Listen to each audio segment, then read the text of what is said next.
বহুত দিনৰ পৰা আপোনালোকে মোৰ বহুত নিউজ শুনি আছে, বহুত অপপ্ৰচাৰ চলি আছে। যি নিউজ বাজি আছে তাৰ 10%ও সঁচা নহয়।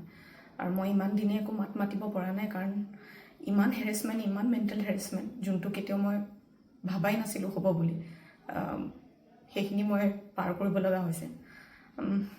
মেণ্টেলি প্ৰস্তুত নাছিলোঁ কোনো ধৰণৰ কথা ক'বলৈ বা কিবা ষ্টেটমেণ্ট দিবলৈ। সেইটো কাৰণে 7 দিন মই যেনে তেনে কটালোঁ। কিন্তু এতিয়া জোখতকৈ বহুত বেছি অপপ্ৰচাৰ চলিছে। বহুত ধৰণে মোক সাঙুৰ খুৱাইছে বিভিন্ন ক্ষেত্ৰত। ন্যায়ালয়ে মোক দোষী কৰাৰ আগতেই নিউজ মিডিয়াই মোক দোষী কৰি মোক এতিয়ালৈকে ফাঁচি দিছে। মোক অলৰেডি মই দোষী বুলি কথা কৈছে। আৰু বহুত ধৰণৰ নিউজ, বিভিন্ন ধৰণৰ নিউজ, য'ত মোৰ কেছটোৱে ট্ৰেডিঙৰ ওপৰত আছিলে, কিন্তু এতিয়া কেছটো অকল মোৰ ওপৰত হৈ গ'ল। আজি ফাইনেলি বহুত দিনৰ পিছত সাহস কৰি মই ছাৰেণ্ডাৰ কৰিব ওলাইছোঁ। মই ফুল কোঅপাৰেট কৰিম পুলিচৰ লগত। ইমান দিনে কৰিব পৰা নাছিলোঁ। মই পলাই ক'তো থকা নাই, মই লুকাই আছিলোঁ অকণমান। মই পৰা নাছিলোঁ সহ্য কৰিবলৈ। ইমান সহজ নহয় নিউজ এটা শুনি থকা বা নিউজ এটা কৰি থাকিলে।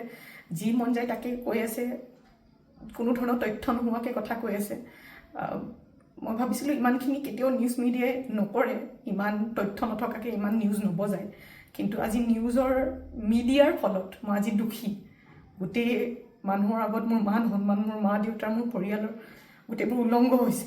আৰু এতিয়া আৰু ধৈৰ্য ধৰিব পৰা নাই। চবৰে এটা সীমা থাকে। সেইটো কাৰণে আজি মই ছাৰেণ্ডাৰ কৰিম। আৰু মোৰ বিশ্বাস যে তথ্য চাই ন্যায়ালয়ে ডিচিশ্যন ল'ব, আৰু মিডিয়াৰ নিউজ চাই নহয়। চ' আজি মই ছাৰেণ্ডাৰ কৰিম আৰু মই ফুল কোঅপাৰেট কৰিম পুলিচৰ লগত। আৰু মোৰ বিশ্বাস যে যদি মোৰ সত্য হয়, মোৰ কোনো ধৰণৰ শাস্তি নহয়।